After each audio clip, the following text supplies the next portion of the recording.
بسم اللہ الرحمن الرحیم۔ ہم نے سورہ مجادلہ کی تلاوت کی۔ مجادلہ کہتے ہیں بحث کرنا، ایک دوسرے سے آپس میں بحث کرنا۔ در حقیقت یہ ایک صحابیہ تھیں جن کے گھر میں کچھ معاملات ہوئے تھے۔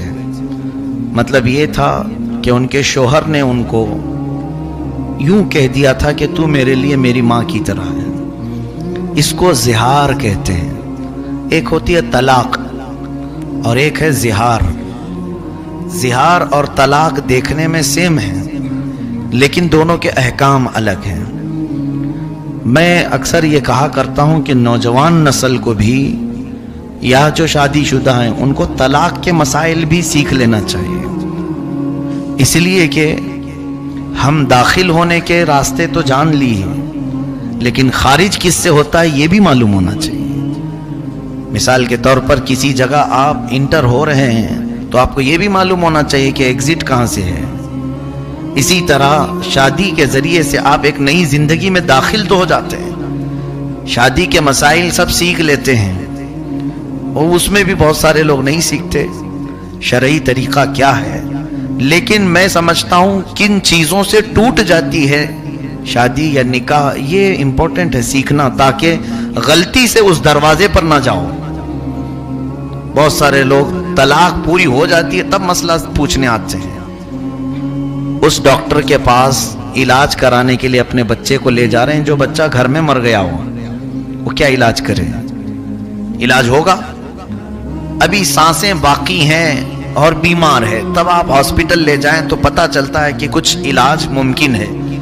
لیکن یہاں پر گھر میں پوری طلاقیں دے چکے ہوتے ہیں تب پھر مسئلہ پوچھنے آتے ہیں۔ مسئلہ تو آپ کو خود معلوم ہونا چاہیے کہ جب کوئی مرد اپنی عورت کو 3 مرتبہ طلاق کہہ دے تو اس کے لیے وہ حرام ہو جاتی ہے۔ طلاق مغلظہ اس کو کہتے ہیں اور یہ قرآن سے ثابت ہے، وہ اس کے لیے حرام ہو جاتی ہے، اجنبی عورت کی طرح ہو گئی، اس سے فوراً وہ الگ ہو جائے۔ اب وہ اس کے لیے حلال اس وقت تک نہیں ہوگی جب تک وہ عدت گزارے، پھر کسی اور سے نکاح کر لے۔ اب وہ دوسرا مرد اپنے اختیار سے جب چاہے اسے چھوڑے، پھر اس کی عدت گزارنے کے بعد پھر یہ پہلے شوہر کے لیے حلال ہو سکتی ہے۔ یہ طلاق کا پروسیس جو 3 طلاق ہو جائے۔ ہاں ایک بار اگر کسی نے کہا طلاق یا 2 مرتبہ کہا تو ابھی اسے بچایا جا سکتا ہے۔ یہ طلاق رجعی اس کو کہتے ہیں۔ اس میں رجوع کر سکتا ہے، واپس لے سکتا ہے، یعنی پھر اس کو دوسرے کسی کے نکاح میں دینے کی ضرورت نہیں، بلکہ خود ہی اس کا ہاتھ پکڑ لے اور کہہ دے کہ میں تجھے واپس کر لیا، تو یہ 1 طلاق یا 2 طلاق میں وہ واپس ہو جائے گی۔ اس کو طلاق رجعی کہتے ہیں۔ بتانے کا مطلب یہ ہے کہ یہ مسائل ہر مسلمان کو معلوم ہونا چاہیے۔ کچھ لوگ یہ کہتے ہیں غصے میں نے بول دیا اسے، تو میاں پیار میں کون بولتا ہے طلاق؟ غصہ آتا ہے تبھی تو یہ ساری چیزیں ہوتی ہیں۔ غصے پر کنٹرول ہونا چاہیے۔ غصے ہی کی حالت میں اکثر لوگ کہہ جاتے ہیں، اور اسی وقت جو کہی جاتی ہے وہ واقع ہو جاتی ہے۔ غصے میں آدمی بے قابو ہوتا ہے۔ تو یہاں پر بہت سارے لوگ یہی عذر لے کر کے آتے ہیں، غصے میں بولا ہوں یا ہوش میں نہیں تھا بول دیا ہوں۔ میرے عزیزو، یہ سارے بہانے شریعت نے نہیں قبول کیے، حتیٰ کہ ایسے نشے کے حالت میں بولا کہ آسمان و زمین کو بھی نہیں پہچان پاتا، اس وقت بھی بولا تو بھی واقع ہو جائے گی۔ اس حالت میں بھی اگر کہا ہو تو واقع ہو جائے گی۔ میرے کہنے کا مطلب یہ ہے کہ ان تمام مسائل کو سیکھ لینا چاہیے۔ یہ ہوئی طلاق۔ ایک ہے زہار۔ جو عورتیں تم پر حرام ہیں، مثال کے طور پر تمہاری ماں، بہن، بیٹی، یہ آپ کے اوپر حرام ہے نا، پھوپھی، خالہ، یہ آپ کے لیے ابدی حرام ہے، ہمیشہ کے لیے حرام ہے۔ ان سے نکاح نہیں کر سکتے تم۔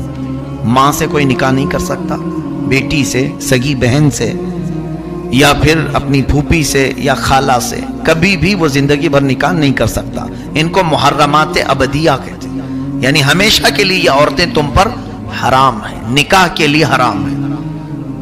اب ان عورتوں کے ذریعے سے آپ نے اپنی بیوی کو مشابہت دے دی، ان کی طرح کہہ دیا۔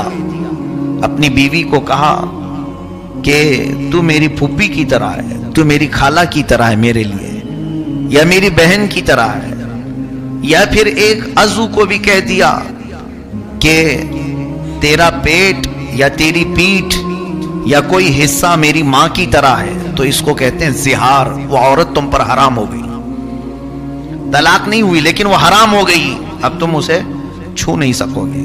یہ زہار ہے. اس کے مسائل ابھی آئے نہیں تھے. ایک صحابیہ کے ساتھ ایسا ہوا. عمر دراز خاتون تھی، ان کے شوہر بھی صحابی رسول ہیں. دونوں میں کچھ تکرار ہوئی گھر میں، تو شوہر نے کہہ دیا کہ تو میرے لیے ماں کی طرح ہے.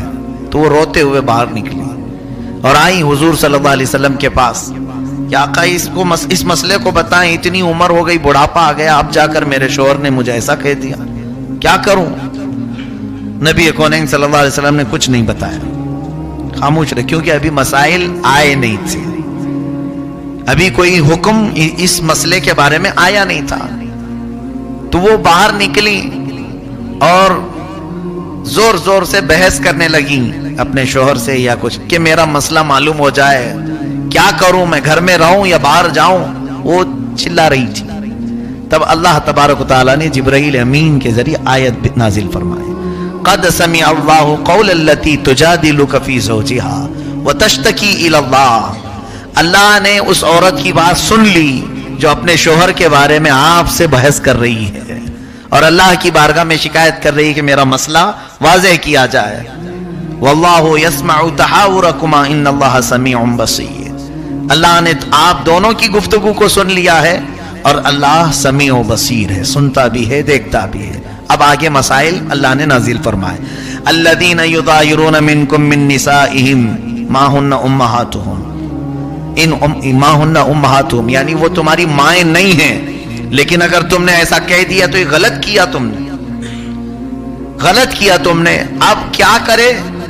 اللہ تعالیٰ فرماتا ہے والذین یظاہرون من نسائہم ثم یعودون لما قالوا فتحریر رقبۃ من قبل ان یتماسا.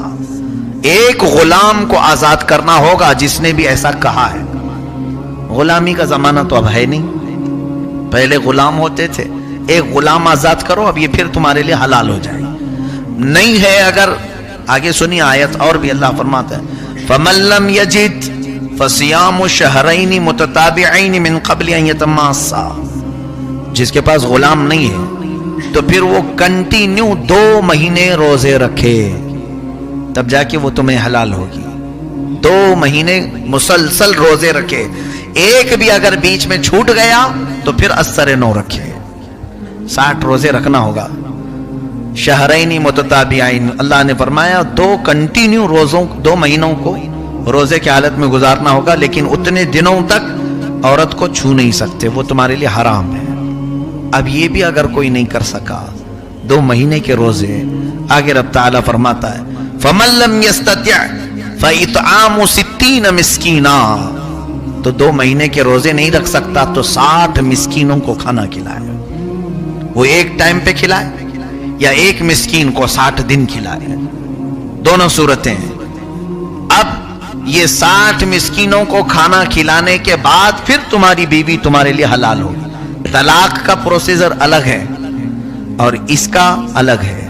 یہ زہار کہتے ہیں. یہ زہار کے مسائل شروع پارے میں ہی بیان ہوئے، لیکن خبردار اے میرے عزیزو، کچھ لوگ یہ زہار کو یا طلاق کو گالی سمجھتے ہیں. گالی دینا یعنی عورت کو کیوں بھائی طلاق کیوں کہا؟ گالی دینے کے لیے کہہ دیا. یہ گالی نہیں، گولی ہے، نکل جاتی ہے.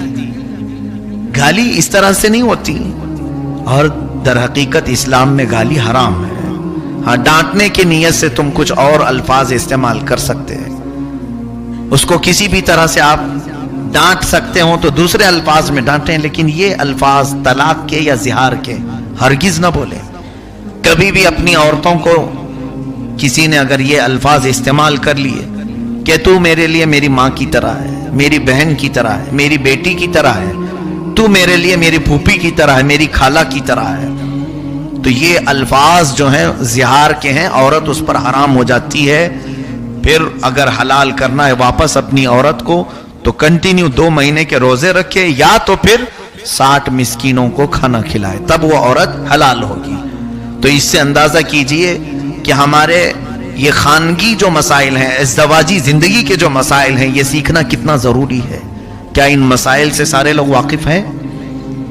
کیا یہ سارے لوگ جانتے ہیں زہار کیا ہوتا ہے؟ کیوں نہیں سیکھے؟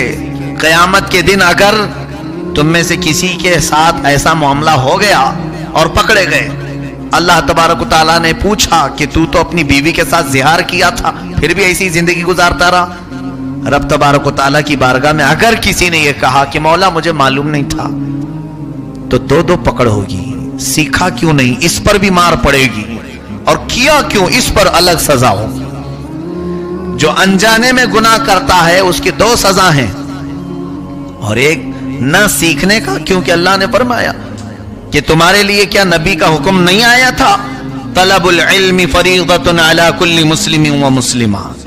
ہر مسلمان مرد اور عورت پر اتنا علم سیکھنا فرض ہے جس سے وہ اسلامی زندگی گزار سکے. یہ علم تو ہر ایک مسلمان پر فرض تھا، تم نے نہیں سیکھا، یہ غلطی تمہاری ہے. تو دو سزائیں ہیں وہاں پر، ایک نہ جاننے کی سزا اور ایک گناہ کرنے کی سزا. اس لیے میرے عزیزو ان مسائل کو باریکی کے ساتھ یاد کر لو. آج لوگ بڑے بڑے ڈسکشن میں رہتے ہیں، انٹرنیٹ پر مناظرے کرتے رہتے ہیں، اور وہ بھی جس سے ان کا حاصل ہی نہیں، کچھ ضرورت نہیں ہے، ایسی چیزیں پوچھتے رہتے ہیں. تاریخ کی باتیں، حضرت موسیٰ علیہ السلام ناشتے میں کیا کھاتے تھے، حضرت عیسیٰ علیہ السلام کا گھر کیسا تھا، حضرت ابراہیم علیہ السلام کس وطن میں رہتے تھے، یہ تاریخی انفارمیشن ہے. تم یہ پوچھو کہ کون سی چیز میرے لیے حلال ہے اور کون سی چیز میرے لیے حرام ہے. کمائی کے معاملات میں، کھانے پینے کے معاملات میں، گھریلو زندگی کے معاملات میں، نماز کے مسائل، وضو کے مسائل، یہ تمام چیزیں چھوڑ دیا، اور پھر انٹرنیٹ میں لا یعنی چیزیں جس سے اس کا یعنی عملی زندگی میں کوئی تعلق نہیں ہے، ایسے مسائل میں یہ پڑ گئے. اور اسی وجہ سے آج دیکھیں وہ لوگ اپنے ہاتھ میں قلم اور فتویٰ لے کر کے گھوم رہے ہیں جن کو ابھی استنجا کے مسئلے بھی نہیں معلوم، اور وہ بڑے بڑے لوگوں کے ایمان ناپ رہے ہیں کہ یہ مسلمان ہے کہ یہ کافر ہے، یہ دائرہ اسلام سے نکلا ہوا ہے. خود کو یہ نہیں معلوم کہ ابھی میں اسلام پر پورا قائم ہوا کہ نہیں ہوا. میرے عزیزو آج کے دور میں جتنی چیزیں آپ کو سیکھنا ضروری ہے ان تمام چیزوں کی طرف دوڑو. زندگی بہت تیزی سے نکلتی جا رہی ہے. جو ضروری مسائل ہیں ان سب کو کسی نہ کسی ذریعے سے سیکھو. علمی محفلوں میں بیٹھو یا علماء کی صحبت اختیار کرو. کیا علماء صرف تعویذ گنڈے کے لیے ہی ہیں؟ دھاگے دم درود اسی کے لیے ہیں علماء؟ بچے بیمار ہوں، گھر میں مصیبت ہو، اسی لیے علماء ہیں؟ علماء اکرام کے پاس آپ زیادہ سے زیادہ علم سیکھنے کے لیے وقت گزارو. تو کئی چیزیں میں دیکھتا رہتا ہوں، علماء کا کام کیا ہے. ہم بھی اس دور سے گزر رہے ہیں، لوگوں نے ان کو کیا چیز بنا رکھا ہے. اگر کچھ اچھے لوگ ہیں، مؤدب لوگ ہیں، آتے بھی ہیں، تو وہ اپنی ضروریات کے اعتبار سے بیمار ہے. میں یہ منع نہیں کر رہا ہوں، ٹھیک ہے، اس کے ساتھ کچھ اور بھی چیزیں ہیں، کچھ محفلیں ہیں، علمی محفلیں، اس میں کیوں نہیں حاضر ہوتے؟ اپنے بیمار بچوں کو لے کر کے آتے ہیں. 2 طرح کے لوگ آتے ہیں، یا تو پھر دعا کروانے کے لیے، یا تو پھر لوگوں کی غیبت کرنے کے لیے. 2 طرح کے لوگ علماء کے پاس آتے ہیں. بیٹھ جائیں اور سارے لوگوں کی غیبت چھیڑ دیں، فلاں کیا کر رہے تھے، وہ یہ کر رہے تھے، وہاں ایسا چل رہا تھا. خود بھی گنہگار ہوتے ہیں اور علماء کرام کو بھی ایسے غیبت میں مبتلا کر جاتے ہیں. ایسے حالات سے گزرتے رہتے ہیں، ہم دیکھتے ہیں. میرے عزیزو یہ علم سیکھنے کا موقع آپ کے پاس اگر مل گیا ہے علماء کے ذریعے سے تو زیادہ حاصل کر لو. سیدنا امیر حمزہ رضی اللہ تعالیٰ عنہ، سیدنا عمر فاروق رضی اللہ تعالیٰ عنہ فرماتے ہیں کہ ہم کو سورہ بقرہ سیکھنے میں 12 سال لگ گئے. 2.5 پارے کی سورہ ہے. کون؟ امیر المومنین عمر ابن خطاب رضی اللہ تعالیٰ. سورہ بقرہ سمجھنے، تفہیم، اس کی تمام چیزوں کو معلوم کرنے میں مجھے 12 سال لگ گئے. اور خود میرے آقا صلی اللہ علیہ وسلم سورہ ہود کے بارے میں فرماتے ہیں کہ سورہ ہود نے مجھے بوڑھا کر دیا. اور ہم ہیں کہ چھونا بھی نہیں چاہتے، قاعدے قوانین معلوم بھی نہیں کرنا چاہتے. ہو سکتا ہے کچھ علماء تھوڑی دیر کے لیے ناراض ہو جائیں آپ کے پوچھنے کے طریقے سے، لیکن چھوڑو مت. ہو سکتا ہے کوئی جھڑک دے، لیکن چھوڑو مت، پھر حاصل کرتے ہی رہ جاؤ، لگے رہو.